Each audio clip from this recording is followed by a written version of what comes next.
तो इसीलिए हम तो बड़े धैर्य से, हमारे किसान नेता बड़ी सूझबूझ से, बड़ी समझदारी से पूरा उन्होंने अब तक आंदोलन चलाया है। इस तरह का कृषि मंत्री का बयान अभी काला क्या है, इसके अंदर काला काला करे, उसके बारे में वो थोड़ा हमारे दर्शकों। देखो, पूरे काले कानून है, ये किसानों की मौत के फरमान है।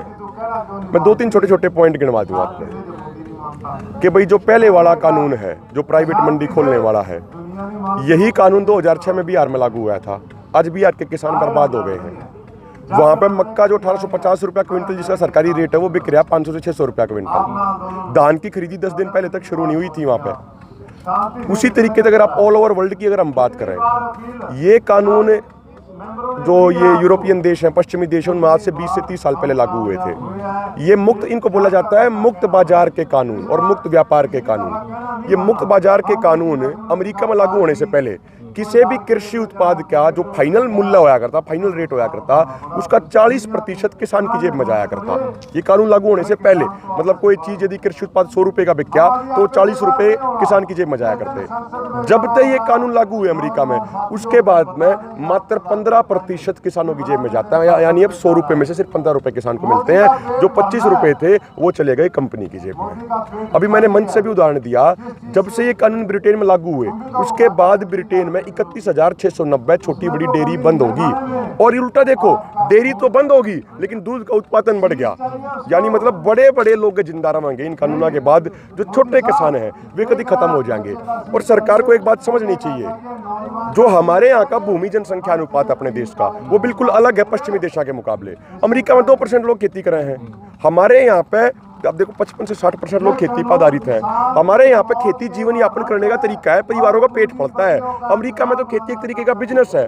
और दूसरी बात जो आपने पूछी, भाई एक बात बताओ, जो इतना एडवांस जो खेती कर रहे हैं अमेरिका जैसे देश, कनाडा जैसे देश, चाइना जैसे देश, ये कानून लागू होने के बाद, ये मुक्त बाजार नीति लागू होने के बाद भी वहाँ की सरकारें भारी भरकम सब्सिडी किसानों को देती हैं।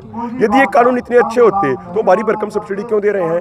अमेरिका में एक किसान को मिलते हैं हर साल 42 लाख रुपए, 847 बिलियन डॉलर का वहाँ पे सब्सिडी बिल है किसानों के लिए 1 साल का। चाइना में मिलते हैं 212 बिलियन डॉलर, OECD में मिलते हैं 240 बिलियन डॉलर, यूरोपियन देशों में मिलते हैं 100 बिलियन डॉलर। जब ये कानून उन किसानों का भला नहीं कर पाए तो हमारा भला कैसा कर देंगे जी? और कृषि मंत्रियों के पास इन चीजों का या अन्य अधिकारियों के पास कोई जवाब नहीं होता। मीडिया के बाहर कुछ बोलते हैं, आके मीटिंगों में जवाब नहीं दे पाते। तो 26 जनवरी घटना के बारे में क्या कहना चाहोगे? देखिए, देश का किसान राष्ट्रीय ध्वज का पूरा मान सम्मान करता है। राष्ट्रीय ध्वज का मान सम्मान, देश की आन बान शान किसान समाज के लिए सर्वोपरि है। ये हमारे ही परिवार के हैं जो सरहदों पर तैनात हैं। ये हमारे भाई हैं, ये हमारे बड़े बुजुर्ग हैं। ये एक भी इंच पीछे नहीं हटते, बेशक अपनी कुर्बानी क्यों ना देनी पड़े। ये तिरंगे में लिपट करना इन्हें पसंद है, लेकिन पीछे हटना पसंद नहीं है। ये हमारे ही परिवार से हैं। तो ये भाजपा और RSS के लोग हमें देशभक्ति ना सिखाएं। और दूसरी बात, हम एक बात कह रहे हैं, जो उस दिन लाल किले पे हुआ वो बहुत गलत हुआ, हमने बहुत दुख है। और वो कार्यक्रम हमारा था, हमारा कोई कसूर नहीं था उस घटना को लेके, लेकिन फिर भी क्योंकि कार्यक्रम हमारा था भाई ट्रैक्टर परेड का, हम नैतिक तौर पे हमने उसके लिए माफी भी मांगी है पूरे देश तक, हमने अपनी नैतिक गलती स्वीकार भी करी है हमने।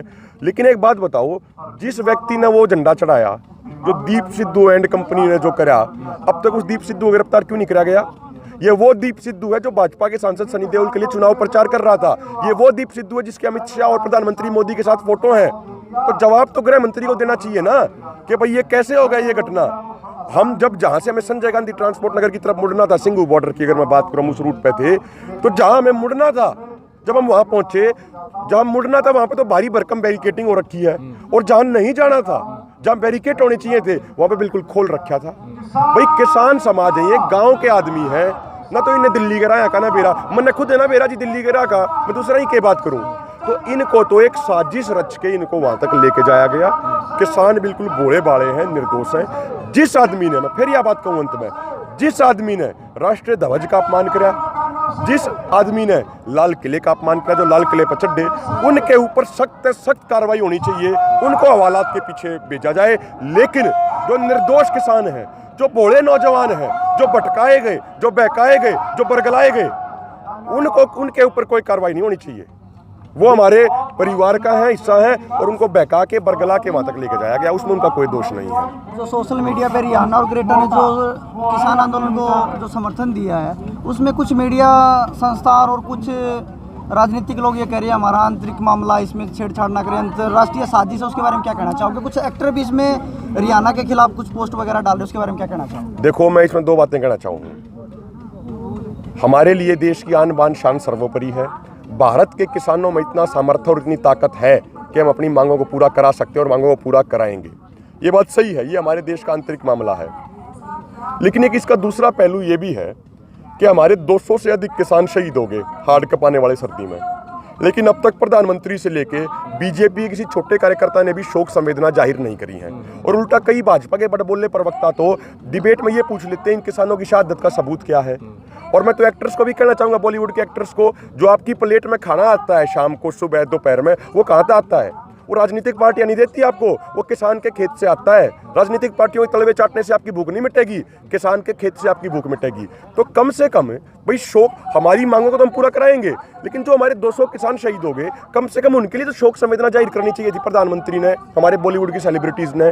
जब पाकिस्तान के प्रधानमंत्री नवाज शरीफ की मां मरी थी तो मोदी साहब ने पत्र लिखा था शोक संवेदना के लिए, लेकिन देश का किसान जिसे अन्नदाता कहा जाता है उसके लिए कोई शोक संवेदना नहीं। तो यदि इंटरनेशनल सेलिब्रिटीज ने इंसानियत के नाते, मनुष्य जाति का हिस्सा होने के नाते, यदि हमारे प्रति, हमारे शहीदों के प्रति शोक संवेदना जाहिर की है, यदि समर्थन दिया है, तो निश्चित तौर पर हम उनका धन्यवाद करेंगे।